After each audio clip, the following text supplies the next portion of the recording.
Commercial space travel could soon be a reality right here in Jacksonville. Action News' Cole Heath takes us inside a local facility being transformed into a spaceport. Jacksonville International Airport. More than 5.2 million passengers came through last year alone. Where are you flying today? Dallas. Getting to where you want to go takes time. At least 4 hours. But what if you could slash that travel time? Even cut those long international flights in half. Just 30 miles away from JIA, Cecil Airport is preparing for the next frontier, space. Cecil Airport will accommodate spaceport operations. That's pretty cool. That's very cool. Senior Manager of Spaceport Development Todd Lindler showed us around this future space hub. It's the first FAA commercial horizontal launch spaceport on the East Coast. This license is proudly displayed on a wall there. Horizontal launch means the spacecraft takes off and lands on a runway, instead of the vertical space launch we're used to seeing here in Florida. And liftoff. Each spacecraft looks more like a G3 jet with a rocket booster. This is what it looks like.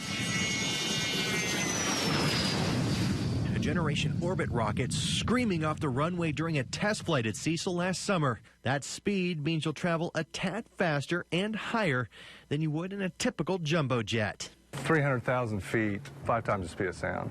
This is it, runway 18 left, already designated as a spaceport runway. And just think of it, someday, spacecraft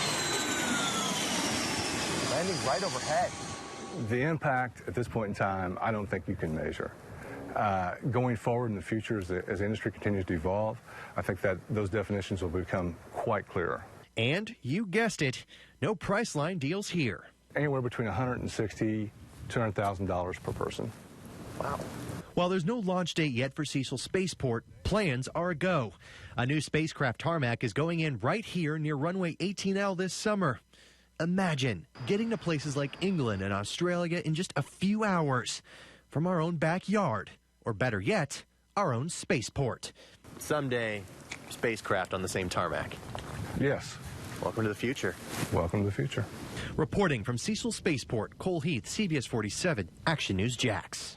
Out on the flight line at NAS Jax, one plane is getting ready to head to Houston to help in the search and rescue efforts there. The mission for this P-8 and its crew is simple. We provide eyes in the sky with cameras. Usually the role for Lieutenant Dan Almendrales and the others aboard this Poseidon numbered 999 is to hunt enemy submarines from the sky. But not today. Pretty much we're just going to try and help pinpoint any survivors or anyone that needs assistance. Survivors still needing rescue from their flooded cities. Most of our missions are overseas, so for us to see the impact it's had on a local community, on one of our states, and be able to assist in any way we can, it means a lot to us. It makes you feel good. I mean, being out there. Wednesday's mission is Lieutenant Almendrales' first to this hurricane-battered community. Getting eyes on and actually seeing for ourselves, like, the damage that has been done over there. Lieutenant David Blagg flew the first search mission from NAS Jax over the Houston area yesterday. Flooded roads, cars stranded, and a lot of down power lines. A lot of people also working to try to fix all of the problems that are going on. I mean, you see all the images on the internet and the news, so to kind of see it up personally is going to be a little different story. And helping people, and especially here in the States, it is a different role set. It makes you feel good, and it's a great privilege to have. Reporting from NAS Jax, Cole Heath, CBS 47 Action News Jax. It looks like it belongs in Middle Earth, King's Landing, or outside Camelot. How are you doing today? We're building a sculpture. It's a kind of naturalistic sculpture out of sticks. Do you want to go play in that fort? Yeah. You want to hook these all together and pull back. But artist Patrick Doherty and his volunteers are weaving willow branches together. It's like building a canvas and then drawing on it. To shape the walls. Everything has to be done endlessly by hand. Towers and windows. It did. It's nice and round. You can tell by my round shape. Of this fantasy come to life at the Arboretum. Well, it's a castle, kind of a maze, something that intrigues people. Actually, just really kind of calming just to be out weaving sticks together. I appreciate birds now more and how they build their nests. It kind of reminds me of building tree houses when I was a kid, but also kind of like some of those fantasy movies. You can do the pretty stuff. I'll do the stuff that gets covered up. I definitely have been able to incorporate my skills with fabric weaving and putting the sticks in places that I know will make a solid structure. I've made 301 works. When I build something, generally I take some hints from the site. Check out these hints from sites turned into a reality in places like Europe, Asia, and Australia. Imagination on display in Chaska, built by Minnesota's own trees. We try to dig deep, dig into our childhood when sticks were an imaginative object, and try to figure out what we could imagine with them.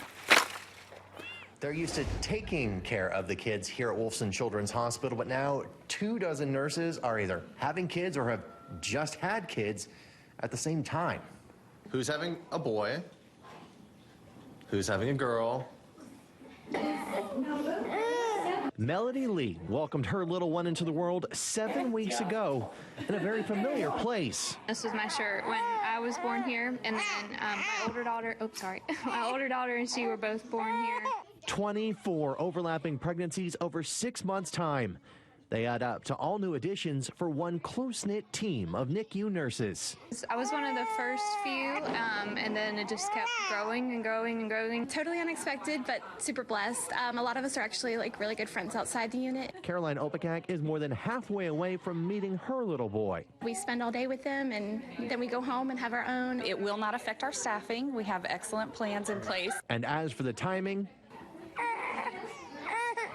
if you have a baby in the fall, you get to be off for Thanksgiving, Christmas Eve, Christmas, New Year's Eve, and New Year's Day. So some of these ladies are good planners. Just so happened to happen that way, and yeah, a little fall baby coming, but nothing like I needed Christmas off or anything like that. that's your story and you're sticking to it. Yes. One nurse here at the hospital basically summarized it in a nutshell, saying all of this is babies and bellies. Reporting from San Marco, Cole Heath, CBS 47 Action News, Jax.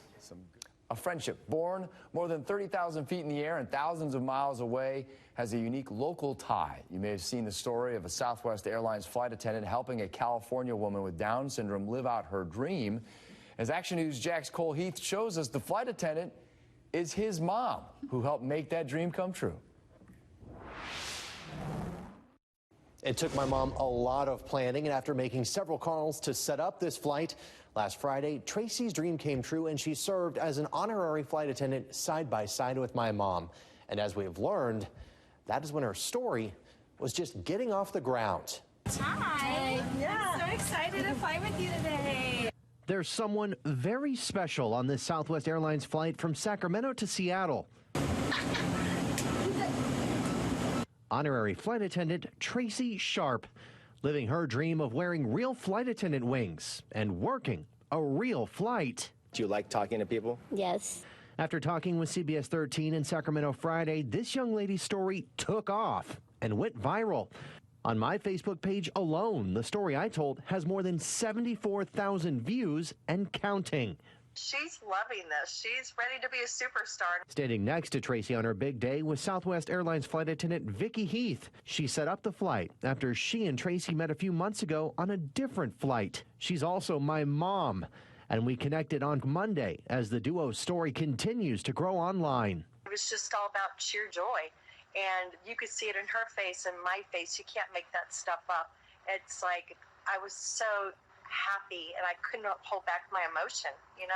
I got to be fairy godmother. You look beautiful. Just acknowledging people, something big, something little, just letting them know that they have value in this world.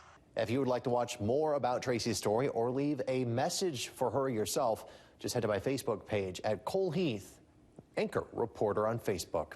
Reporting in the studio, Cole Heath, CBS 47 Action News, Jax.